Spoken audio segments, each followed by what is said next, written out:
FKM dari Departemen Kominfo ada suatu program kerja nih. Jadi nanti kita akan sedikit berbincang-bincang tentang salah satu departemen yang ada di FKM Unimus. Kira-kira departemennya itu apa sih? Untuk lebih tahu selanjutnya ikutin terus dan jangan di skip videonya ya. Oke, sebelum kita berkenalan langsung dengan narasumber kita, boleh dong saya mau perkenalkan diri dulu ya.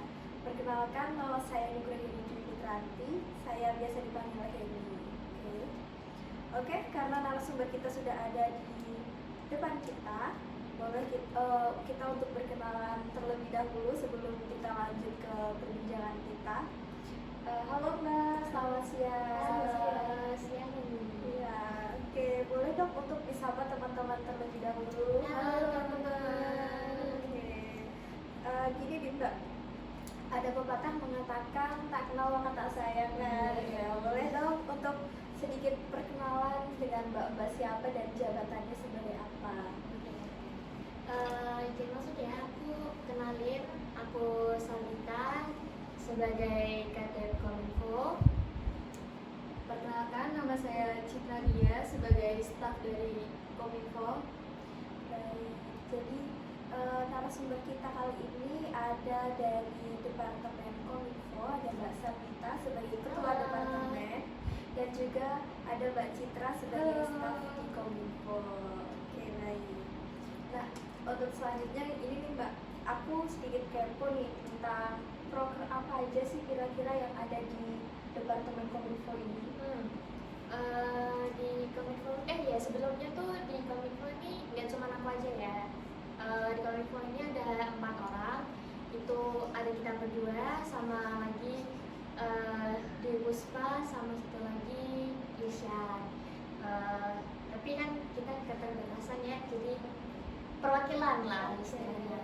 Terus untuk di Kominfo ini kita prokernya cuma 2.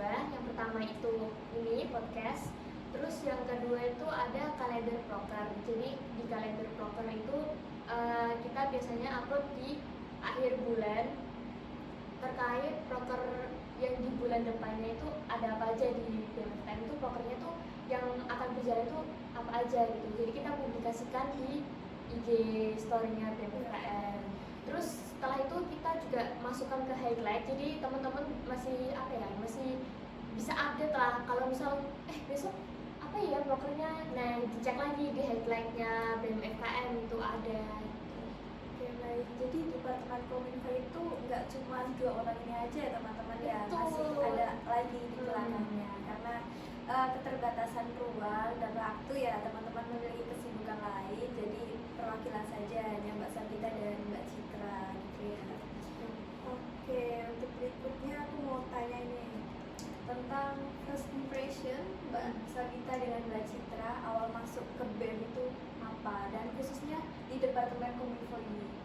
Oke, mulai dari aku ya Kak. Kalau first impression aku tuh sebenarnya join di Departemen Kominfo itu seru banget ya, apalagi saya tuh mencoba banyak hal baru apalagi di dalam desain, dimana sebelumnya aku juga dalam hal lain itu gaptek dalam desain gitu. Jadi dari Kak Sabita terus dari teman-teman yang lainnya itu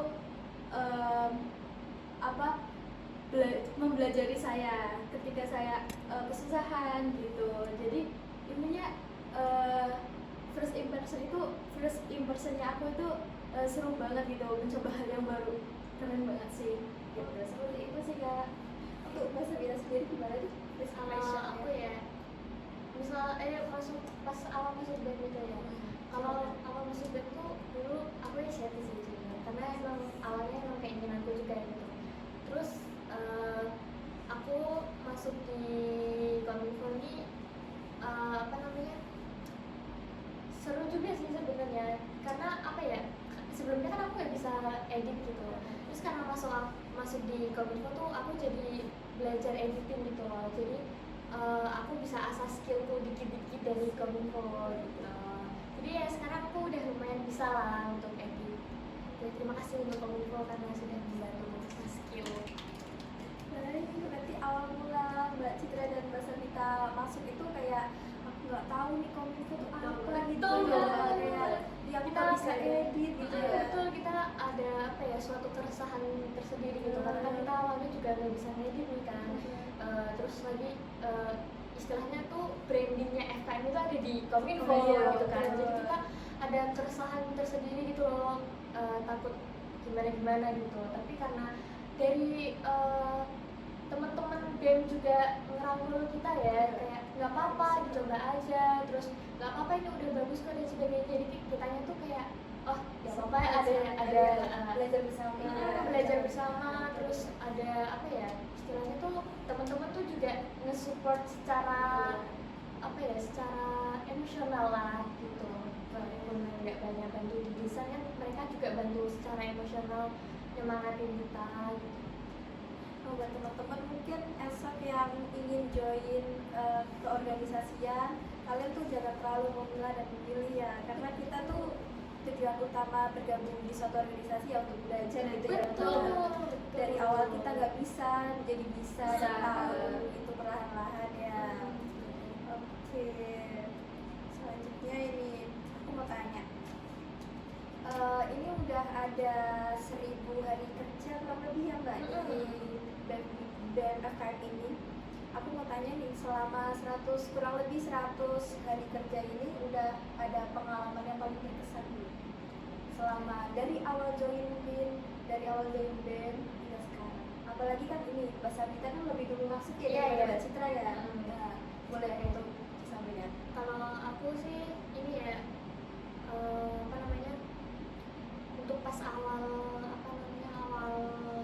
di BEM itu lumayan seneng sih, maksudnya kayak bukan lumayan, emang seneng sih karena emang dari anggota BEM-nya itu tuh benar-benar kayak ngerangkul gitu loh. Jadi kayak merasa ditemani gitu. Terus tuh dulu juga aku kan dulu juga udah di Kominfo dari lama ya. Di Kominfo yang lama pun kadepnya itu juga apa namanya, bantuin gitu loh, jadi nggak dibiarin sendiri gitu. Misal aku bingung, kak ini gimana ya kak, aku masih gini, ini tuh kayak gini caranya gini, terus kalau enggak nanti aku bantu kamu nanti lanjutin gini ya, kayak gitu. Jadi tuh akunya tuh nggak jadi aku nggak kerja sendiri gitu. Terus untuk sekarang yang aku kadep ya, aku ini sih berusaha membantu teman-teman yang lain gitu. Misal teman-teman dari Kominfo tuh ngerasa kak aku belum bisa handle ini, jadi yaudah aku yang handle gitu. Terus atau misalkan kak bisa ini nggak bantu editing ini, masih ada yang kurang atau gimana gitu ya, aku bantu gitu. Terus aku juga ngingetin ke teman-teman untuk misal ada job ini kalian nanti upload ini ya gitu. Jadi ya aku berusaha sebaik mungkin untuk jadi kader yang baiklah ke teman-teman gitu. Jadi latihan leadership yang baik dan Iya. Untuk Mbak Citra sendiri gimana? Kalau dari aku ya, kalau aku itu pengalaman yang paling berkesan itu salah satu tugas yang diamanahkan itu kan salah satunya itu tugas membuat desain yang hari besar itu. Nah, dimana apa namanya, ada suatu kekurangan, pasti kan desainnya itu kurang. Nah, aku minta pendapat nih, kak ini gimana ya, bagus apa enggak ya, ini kurang apa enggak gitu. Jadi dari Kak Sabita atau teman-teman yang lain juga ikut membantu juga gitu. Oh iya, ini kurang bagian ini, bisa ditambahin ini gitu. Jadi kita bukan hanya mendesain aja, tapi kita ada semangat. Kalau misal nih, kadang kalau ada suatu organisasi yang dimana biasanya itu ada orang yang di bagian Kominfo, ada orang yang kayak kita mau minta kasih pendapat, tapi dari teman-teman yang lain itu tidak mau gitu. Maksudnya tidak mau mengeluarkan pendapatnya gitu.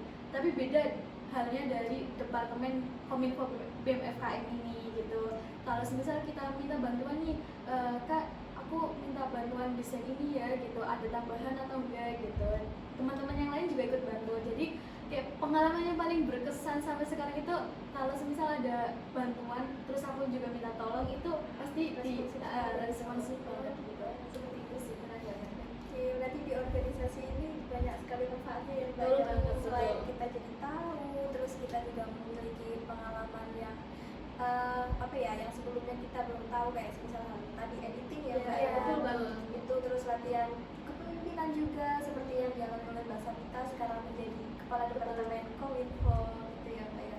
Yang terpenting dari sebuah organisasi itu adalah kerjasama dan komunikasi gitu ya Kak ya.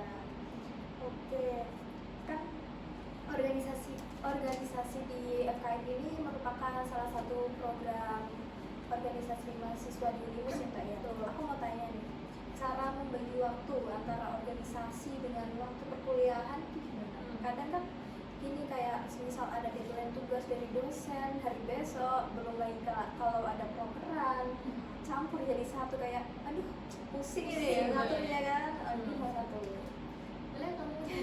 Oke, kalau dari aku dilihat lebih pentingnya mana dulu nih Kak. Kalau misalnya tugas kominfonya deadline-nya mepet, saya kerjain tugas yang deadline deket terlebih dahulu seperti itu. Biasanya kan kalau ada tugas dari dosen mata kuliah itu biasanya kan udah dikasih tahu nanti deadline-nya tanggal segini ya gitu. Paling seminggu kemudiannya dikasih deadline-nya. Jadi aku lihat nih biasanya kan kalau kominfo itu kan kadang ada yang suka minta desain mendadak gitu seperti itu. Jadi oh ini kayaknya kominfo lebih membutuhkan kita dulu. Jadi saya harus melihat bagaimana tugas itu udah selesai dulu terlebih dahulu, dilihat dari deadline-nya gitu sih Kak kalau aku gitu. Kalau aku sendiri sih nggak jauh beda dari Citra ya. Jadi dilihat dulu urgensinya gitu. Maksudnya deadline yang paling deket itu yang mana gitu. Biasanya kan kalau tugas kuliah kan itu ya ada jeda gitu, paling nggak sehari gitu.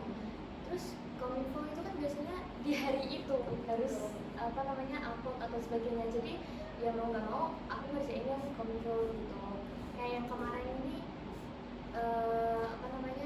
deadline pembuatan ID card nih.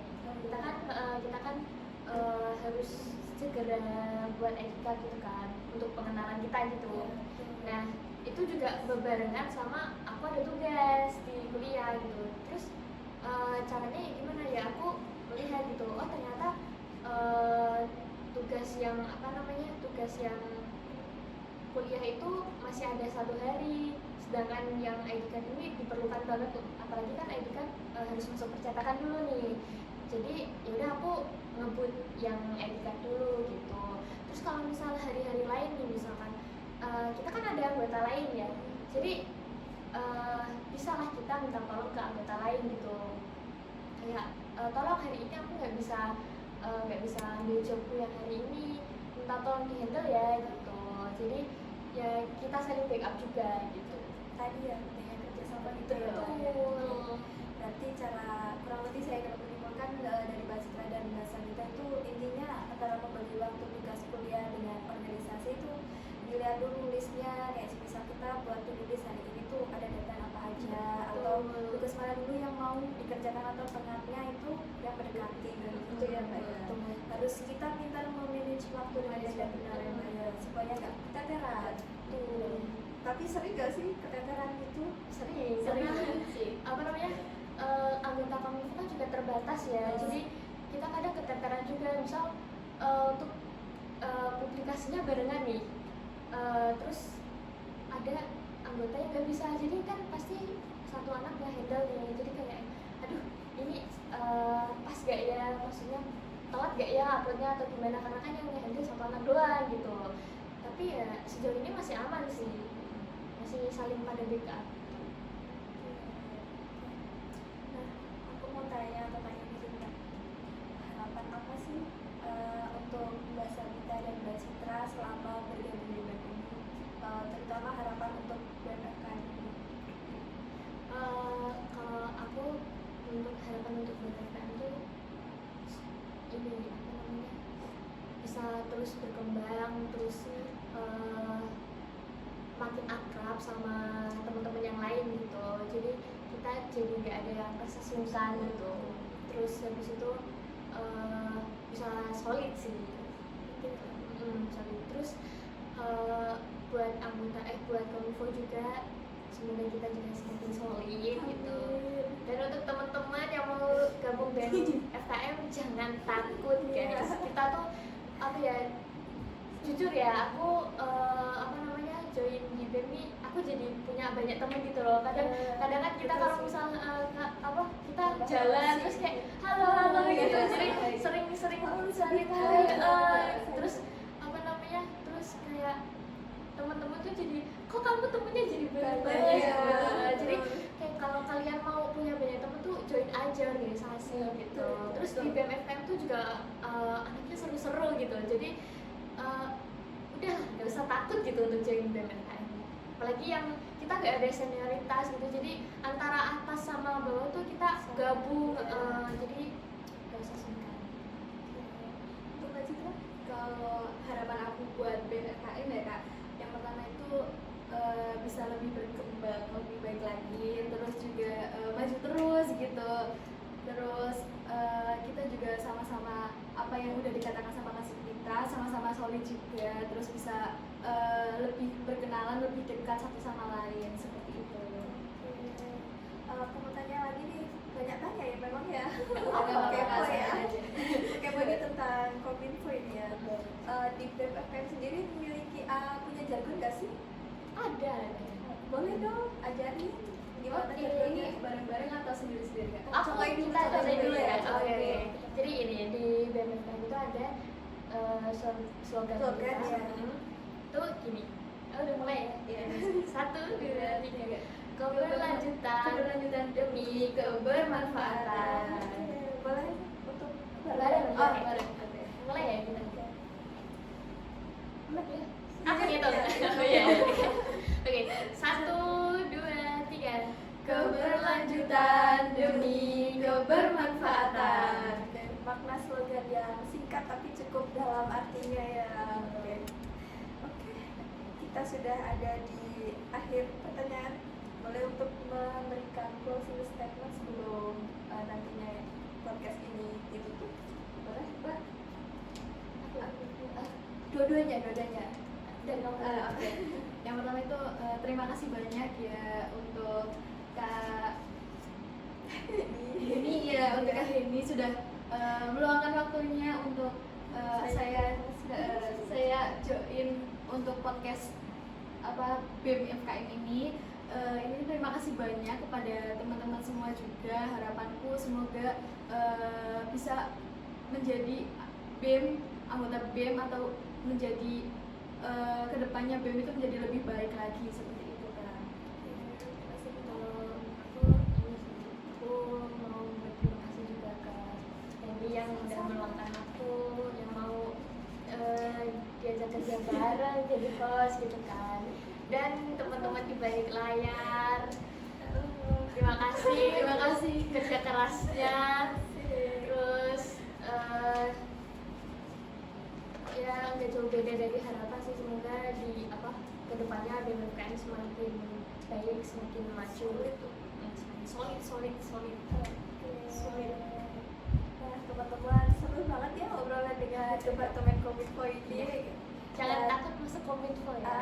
Dan jangan takut juga masuk organisasi. Betul banget. Manfaatnya tuh banyak, selain Betul. kalian jadi nambah pengetahuan, nambah relasi, ataupun kalau kalian beruntung kalian bisa juga dapat jodoh. Boleh juga tuh. Boleh juga tuh. Boleh, Kak.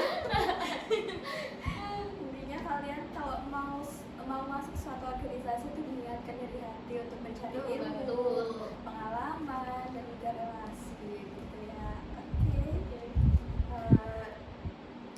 Oke, tadi harapan dari Mbak Citra dan Mbak Sabita udah. Mungkin dari aku ada sedikit menambahkan ya. Semoga nantinya Mas Mbak yang sudah bergabung duluan di BMFKM nantinya bisa membimbing adik-adik Ensmur dengan baik, dan yang seperti disampaikan tadi tetap bekerja sama dan membangun solidaritas untuk kerukunan dan kenyamanan di satu organisasi gitu. Dan buat teman-teman, podcast ini tuh bukan podcast yang terakhir ya, nanti tuh masih banyak departemen-departemen lain di BMFKM. Jadi tungguin aja ya podcast kita selanjutnya, pasti dengan departemen dan dengan narasumber kita yang seru-seru tentunya ya Mbak ya. Oke, sekian podcast untuk sesi kali ini bersama dengan Departemen Kominfo. Bila ada kesalahan mohon maaf. Saya Dudri Putranti, pamit undur diri. Wassalamualaikum warahmatullahi wabarakatuh.